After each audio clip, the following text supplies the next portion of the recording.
हाँ तो भाई क्या हाल है यार, मैं तो आ गया पढ़ाने। अब तुम भी अगर घूम टहल रहे होगे या गेम वोम खेल रहे होगे ना तो आ जाओ, पढ़ते हैं हम लोग, ठीक है।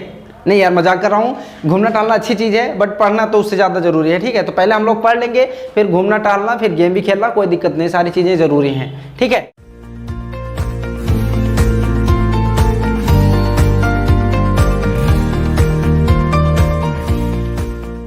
तो देखो यहाँ पर आज जो हम पढ़ेंगे वो क्या है, एक्सरसाइज 3.5। इसके पहले हम लोगों ने एक्सरसाइज 3.4 तक पढ़ लिया हुआ है। ये देखो गई लाइट, ठीक है, बट कोई दिक्कत नहीं, यहाँ पर आपको दिख रहा होगा तो मैं कैसे भी दिखूंगा, कोई दिक्कत नहीं, ठीक है। तो देखो मैं क्या बात कर रहा था तो बात कर रहे थे हम लोग एक्सरसाइज 3.5 की। इसके पहले हम लोगों ने यार एक्सरसाइज 3.4 तक पढ़ लिया है, उसकी बात हम नहीं करेंगे। बस इतना बता दूंगा कि कुछ क्वेश्चंस हैं जिनके कि तुमको लिंक मिल जाएंगे डिस्क्रिप्शन में, जो नहीं मिलेंगे वो प्लेलिस्ट में आपको सारे क्वेश्चन एक एक क्वेश्चन डिटेल में मिलेंगे, तो वहां से आप जाकर देख लीजिएगा। आओ बात करते हैं पहले इसकी। तो जो तुम्हारा एक्सरसाइज 3.5 है ना, ये आपका क्रॉस मल्टीप्लिकेशन मेथड पर बेस्ड है। इसके पहले हम लोगों ने कई सारे मेथड पढ़े हुए हैं ना, तो ये जो एक्सरसाइज है क्रॉस मल्टीप्लिकेशन मेथड पर है, ठीक है। तो यहाँ पर देखो मैंने पहला क्वेश्चन लिया है, इसमें भी कई पार्ट हैं, यानी कि 4 पार्ट हैं, और ये मैं बता दे रहा हूँ यार इसमें कि हर एक क्वेश्चन मैं सॉल्व कराऊंगा, हर एक क्वेश्चन, जितने भी क्वेश्चन होंगे, ठीक है। और इसको पढ़ते हैं, दिया क्या है समझते हैं, फिर सॉल्व करते हैं ना। तो देखो इसमें कह रहा है कि which of the following pairs of linear equations has unique solution, no solution और इनफाइनाइटली मेनी सॉल्यूशंस, ठीक है। तो ये कह रहा है कि भाई इनमें से, यानी कि जितने भी इसके पार्ट्स दिए गए हैं, इनमें से कौन सा कह रहा है कि भाई किसके हैं यूनिक सॉल्यूशन, या फिर किसके कोई सॉल्यूशन नहीं है, या फिर कह रहा है कि किसके हैं इनफाइनाइटली मेनी सॉल्यूशंस, यानी कि बहुत ज़्यादा सॉल्यूशंस हैं जिनका हम काउंट नहीं कर सकते, ठीक है। आगे कह रहा है कि भाई in case there is a unique solution, अगर आपको एक यूनिक सॉल्यूशन मिल जाता है, find it by using cross multiplication method, ठीक है। तो कह रहा है कि अगर यूनिक सॉल्यूशन मिलता है तो उसको सॉल्व करिए, ठीक है, किस मेथड से, क्रॉस मल्टीप्लिकेशन मेथड से, ठीक है। अब देखो क्रॉस मल्टीप्लिकेशन मेथड की हम बाद में बात करेंगे, पहले हम समझते हैं कि भाई ये unique solution, no solution and infinite solution ये क्या है भाई, है ना। इसको यार हम लोगों ने एक्सरसाइज 3.2 के आसपास पढ़ लिया था, बट कोई दिक्कत नहीं यार, मेरी क्लास में हो तो मैं सारी चीज़ें तुमको फिर से बता दूंगा, कोई दिक्कत नहीं है। पहले हम बात करते हैं यार यूनिक सॉल्यूशन की। ये देख रहे हो ये क्या है, इक्वेशंस हैं। तो यूनिक सॉल्यूशन कैसे निकलेगा, पहले हम एक इक्वेशन बनाते हैं, सॉरी 2 बनाते हैं, ठीक है। देखो ये क्या हो जाएगा, a1x प्लस b1y, और यहाँ हो जाएगा प्लस का c1 इक्वल में 0। यहाँ पर करते हैं a2x plus b2y plus c2 equal का 0। तो ये मतलब इक्वेशन ऐसे रहता है। अब देखो यहाँ से बात करते हैं हम सबसे पहले किसकी, यूनिक सॉल्यूशन की।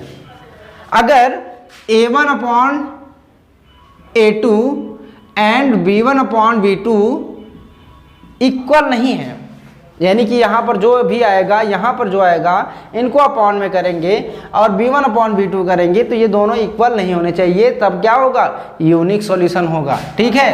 अगर इक्वल है तो इन यूनिक सॉल्यूशन नहीं होगा। तो ये हो गया किसका, यूनिक सॉल्यूशन का। और यूनिक सॉल्यूशन मतलब समझ रहे हो, जैसे 2 लाइन्स हैं, 2 लाइन्स हैं, वो जितनी जगह टच करेंगे आपस में ना, उतने ही उनके सॉल्यूशंस होते हैं। जैसे ये देख रहे हो, ये कहाँ पर टच कर रही है, एक जगह पर, तो इसके यूनिक सॉल्यूशन या फिर एक सॉल्यूशन कह सकते हो। तो इसका जो ग्राफ होता है ना कुछ इस तरीके से बनता है, जहाँ पर कि एक बार टच करती है। अच्छा अब बात करते हैं हम पहले नो सॉल्यूशन वाले की, इसके बाद, ठीक है। वो क्या होता है भाई, जब आपका a1 upon a2 and b1 upon b2 and c1 upon c2 कर देते हैं। देखो यहाँ पर ये दोनों इक्वल होंगे, लेकिन अगर ये इक्वल नहीं होगा तो वहाँ पर क्या होगा, आपका नो सॉल्यूशन होगा। क्या होगा, नो सॉल्यूशन। यानी कि तब दोनों लाइंस कैसे जाएंगे पता है, ये देखो ऐसे, यानी कि ये दोनों पैरेलल होंगी, कभी एक दूसरे को टच नहीं करेंगी। तो अगर टच नहीं होंगी तो इनके कोई सॉल्यूशन नहीं होंगे, ठीक है।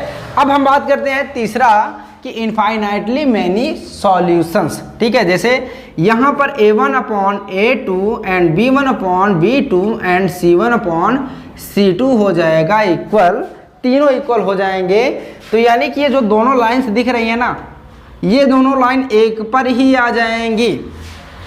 मेनी सॉल्यूशंस, यहाँ पर देखो ये दोनों लाइन से कहाँ, ये तो है ना कि एक जगह पर, दो जगह पर, तीन जगह पर टच कर रही है।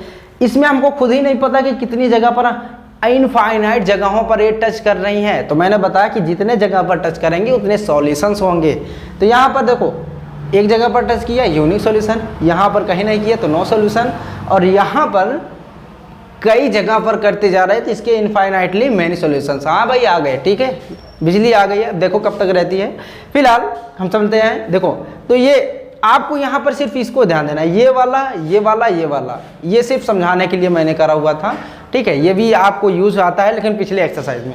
तो यहाँ पर क्या करना है, ये जो इक्वेशन बने ना, इसी के जैसे हम इनको भी पहले बना लेते हैं। तो क्या हो जाएगा, देखो x और यहाँ पर बीच में लिखेंगे प्लस, लेकिन यहाँ पर तो माइनस है, तो ये माइनस कहाँ जाएगा भाई। अब ये 3 को कहा जाएगा, 3 की जिम्मेदारी है कि उस माइनस को अपने पास रखे, यानी कि यहाँ पर 3 है तो भाई इन्होंने कहा चलो ठीक है हम रख लेते हैं, ठीक है। और यहाँ पर y और यहाँ पर प्लस करते हैं, तो इन्होंने भी कहा चलो ठीक है भाई, अगर अब नहीं रखेंगे तो रखना तो पड़ेगा इनको, इनकी ये जिम्मेदारी है, ठीक है। सबको अपनी अपनी जिम्मेदारी दे दी गई है। और यहाँ पर भी देखते हैं, तो यहाँ पर 3x है, प्लस करेंगे तो माइनस का 3 ब्रैकेट में हो जाएगा, y हो जाएगा, प्लस का -2 इक्वल में 0 हो गया, ठीक है। तो देखो अब यहाँ पर ये x है, x के साथ कुछ लिखा नहीं हुआ है, तो इसका मतलब है कि इसका कोएफिशिएंट कितना होगा, 1 होगा, और यही हो जाएगा a1, और a2 कितना होगा, 3। तो पहले हम सबसे पहले चेक करते हैं कि यूनिक सॉल्यूशन है नहीं, क्योंकि अगर यूनिक सॉल्यूशन होगा तो हम क्रॉस मल्टीप्लिकेशन मेथड से इसको हम सॉल्व कर सकते हैं, है ना। तो आओ देखते हैं। अब यूनिक सॉल्यूशन के लिए कह रहा है कि a1/a2 एंड b1/b2 क्या होने चाहिए, इक्वल नहीं होने चाहिए। तो आओ देखते हैं। तो a1 यहाँ पर 1 है और b1 की a2 कितना है, 3 है ना। अब यहाँ पर देखो b1 कितना है, माइनस का 3, और b2 कितना है, यहाँ पर माइनस का 9 रहेगा यार, ठीक है। मैंने गलत लिख लिया है क्वेश्चन में, तो यहाँ पर 9 रहेगा, ठीक है। तो यहाँ मैं 9 कर देता हूँ, ये हो गया 9, ठीक है। यहाँ पर भी 9 कर देता हूँ। अब देखो तो यहाँ पर हो जाएगा 9 माइनस का, ठीक है, 1/3 है, ये माइनस से माइनस कैंसिल होगा, 3 1 जा 3 हो जाए, 3 3 जा 9 हो जाए, यहाँ पर हो गया 1/3, यहाँ पर हो गया 1/3। तो आना क्या चाहिए था, इक्वल नहीं आना चाहिए था, अगर यूनिक सॉल्यूशन हमको देखना है तो। यहाँ पर लेकिन इक्वल आ रहे हैं, तो इसका मतलब ये यूनिक सॉल्यूशन नहीं होगा। लेकिन इसमें और भी कुछ कह रहा है कि भाई ये भी चेक करो, अगर यूनिक सॉल्यूशन नहीं है तो नो सॉल्यूशन है, इसको चेक करो। आओ देखते हैं भाई। तो यहाँ पर सबसे पहले नो सॉल्यूशन के लिए देखना पड़ेगा, a1/a2 और b1/b2 इक्वल तो रहेगा, लेकिन c1/c2 नहीं रहेगा। तो यहाँ से दिख रहा है कि a1/a2 और b1/b2 क्या है, इक्वल है, बट c1/c2 को इसी के इक्वल अगर हम करते हैं, देखो ठीक है, इक्वल में c1 कितना है, माइनस का 3, और c2 कितना है, माइनस का 2, 1/3 एंड 1/3, और ये हो जाएगा नॉट इक्वल टू 3/2, क्योंकि माइनस से माइनस कैंसिल करेगा तब भी तो इतना ही आएगा। तो इसका मतलब है कि ये क्या, ये देखो यहाँ से ये फॉलो कर रहा है, ये ध्यान देना। तो इसका मतलब है कि इसके क्या होंगे, नो सॉल्यूशंस होंगे, क्योंकि ये फॉलो कर रहा है ये चीज़, ठीक है। ये बात समझ में आ गई। लेकिन इसमें अब देखो ये हो गया, ये तो पता चल गया कि इसके नो सॉल्यूशंस होंगे, बट इसमें ये भी कह रहा है कि आर इनफाइनाइटली मैनी सॉल्यूशंस। तो हमको तो जब पता चल गया है कि नो सॉल्यूशन होंगे, तो इसके आगे हमको इससे निकालने की ज़रूरत ही नहीं है।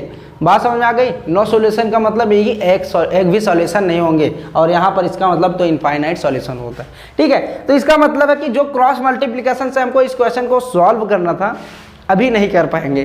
क्यों? क्योंकि इसके यूनिक सॉल्यूशन है ही नहीं, ठीक है। इसका हम सेकंड पार्ट लेंगे तो उसमें करेंगे, वो तो पक्का होगा। ये 4 पार्ट है ना, 4 पार्ट में एक ना एक तो होगा ही क्रॉस मल्टीप्लिकेशन सॉल्व, है ना। ऐसा तो है ना कि सभी में इसमें आ जाएगा नो सॉल्यूशन या फिर इनफाइनाइटली मैनी सॉल्यूशन, है ना। तो देखो ये ऐसे ही आपको क्वेश्चन करना है। इसके जितने भी पार्ट्स हैं, 4 पार्ट्स हैं, आप करने का यार प्रयास कीजिएगा। नहीं होगा, मैंने कहा है कि सारा क्वेश्चन आपको बताऊंगा मैं, ठीक है।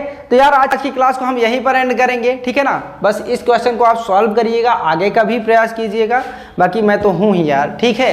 तो यार आज की क्लास को हम यहीं पर एंड करेंगे, फिर मिलेंगे नेक्स्ट क्लास में नए क्वेश्चन के साथ। तब तक के लिए bye bye and take care.